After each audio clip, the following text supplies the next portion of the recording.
friends, Cynthia here.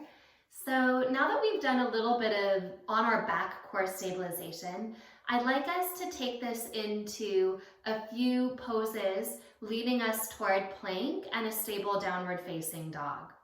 What we will do is come on to our hands and knees.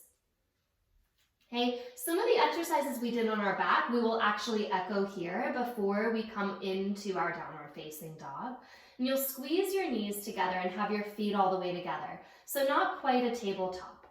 Do spread your hands wide and maybe have the hands forward of the shoulders an inch or so that you don't have the burden of your wrists pressing straight down from the shoulder.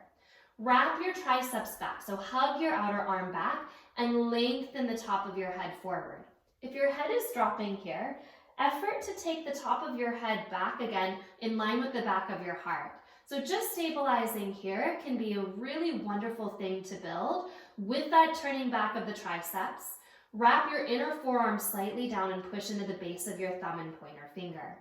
Now from the right leg, stretch the leg back. Set the toes on the ground. A lot of times we pick up our leg by lifting the low back. Okay? This is something that you want to really work to avoid in your yoga practice. So draw your tailbone toward your heels. And when you lift your right leg up, lift from the leg itself. So lift from the glutes, the hamstrings. You may not go as high, especially if you're not using that low back, but you're feeling that deepening of the glutes. And tap the toes down again. And then 2 more times, lift the leg up, squeeze, tap the toes down. Leg lifting from the leg itself, lift up, squeeze, and then return the knee back, left knee touching right knee. Change sides, step your left toes back, engaging the glutes to draw the tailbone toward the heels. As you inhale, very mindful, lift your left leg up from your leg, from your glutes, and again, tap the toes down.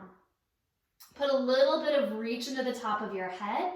Lift your left leg up, stretching the heel back. Tap the toes down. And one more time, inhale, lift up, press back. And as you exhale, return your left knee next to your right knee. Now, like we did on our backs in that core stabilization video, we did a little bit of adduction and abduction, especially abduction. So what you're going to work on is keeping your left knee absolutely still. The big toes stay touching. Bring your right knee out to the right. You're not tipping your pelvis up to the sky. You're holding your pelvis still and the knee just goes out. And as you exhale, return it back to center. Left knee goes to the left. Inhale. Exhale, bring it back to center. Inhale, right knee to right. Exhale to center. Inhale, left knee to left. Exhale to center. One more time. Inhale, right knee to right. Exhale, bring it back. And inhale, take your left knee to the left. Exhale, bring it back. When bringing those 2 movements together, send your right leg back, again, lifting from the glutes. Stretch your heel back. And as you exhale, tap the toes to the ground. Then drop your right heel to the earth. Now, some of you might find that your left foot needs to move back a little bit for some stability. But because of the way that we're doing this sequence, if you can keep your foot pointing straight back, try that. Push down into your left foot, push into your right hand, and send your heart forward. Then when you're ready to, start to reach your right arm up into a supported side plank or half Vashisthasana. Give yourself a moment to feel that reach here. And if you're dropping your left shoulder into your left ear, wrap your triceps back, maybe look down, and then lift your top fingers up so the shoulder blades move down the back. Maybe for just a breath, pick your right foot up. It doesn't need to go high, just feel the reach. And without moving your chest at all, keep your entire chest pointed to the right. But exhale, bring your right knee to meet your left knee. Again, squeezing the knees together. You're in a deeply open twist now. Reach your right fingertips all the way up. And as you exhale, take your right arm and just hover it off the ground like you're moving into a thread the needle. Inhale, sweep it back up again. Feel that reach and open across your chest. And as you exhale, go into your thread the needle. Right shoulder comes onto the ground. Left arm stretches overhead. I like to press down my bottom arm to turn my chest open. And something else that I think is really important when we do thread the needle, it's so nice to relax here, but can you push into the tops of your feet just to hold a little bit of that strength in the shape? And as you exhale, bring your left hand back in front of your nose. You can either drop the right hand to the ground or just one more time lift it up and then release it back to the ground. Okay, give yourself a moment, separate your knees hip width apart. For cat-cow, arch your back, maybe come onto your fingertips, give those hands a break, round your pelvis under. And just do that one more time, release the hands, lift your heart through, come onto your fingertips and round your spine. You take your knees back together again, hands back under the shoulders, maybe an inch forward. As you inhale, left leg stretches back, squeeze through the heel. And as you exhale, toes come down, take your heel to the earth. And again, maybe you need a little stability through that right foot dropping back, but if you can, keep the toes pointing straight back. Push down into the top of your right foot and send your heart through your arms. You're already feeling some strength here in the rotation. When you're ready to, let your left arm reach all the way up. Okay, one of the keys here is that press into the top of your right foot. Give yourself a breath. If it's a lot on the shoulders, draw your shoulder blades down your back, maybe look down. Then take your left heel up, press into it, take a breath. And this work here is, can you stay stable? Can you stay open through your chest? And then slowly return your left knee to meet your right knee, holding that reach, resisting it up. Look up if you can, and then weave your left shoulder under to hover off the ground. And one more time, inhale, sweep all the way up. And as you exhale, wrap your left shoulder to the earth and straighten your right arm overhead for thread the needle, opening the shoulders here, which will help prepare us for all of those shoulder strong practices like plank and down dog. So draw your low belly forward and off your thighs, especially if you're flexible and you tend to drop your belly toward the earth, spilling that Svadhisthana energy. Pull it slightly up. One more breath like this. And as you exhale, return your right hand to the ground, optional to release your left hand or lift it back up again. Take your left hand to the ground, and this time, as you tuck your toes under, find that arch, separate the knees hip width apart, and exhale into downward facing dog. Your shoulders feel nice and open. Wrap your triceps down. Put a little bend in your knees and stretch your sitting bones back and up. Okay, sometimes we try to push our heels to the ground, which rounds our back. Don't worry about your heels pressing to the ground. Let them lift a little bit. Put that little bend in your knees and let the length of your spine, that stretch back through your sitting bones, offer that weight into the hands. Okay, the heels may stretch back. Now as you inhale, glide yourself forward into a plank pose. And just test it out for a breath. And exhale, come back to downward facing dog. So wrap your triceps down. Turn the thumbs into the ground so the inner forearm wraps down. Inhale, shift into plank pose. So the triceps are still drawing back. Head in line with heart. And exhale back to downward facing dog. Let's do that one more time. Inhale, shift forward into plank pose. Triceps hug back. Heart forward.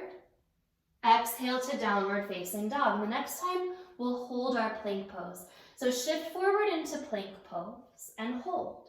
Press your thigh bones toward the sky so much that your tailbone lifts up a little bit. So you really feel that reaching through the legs.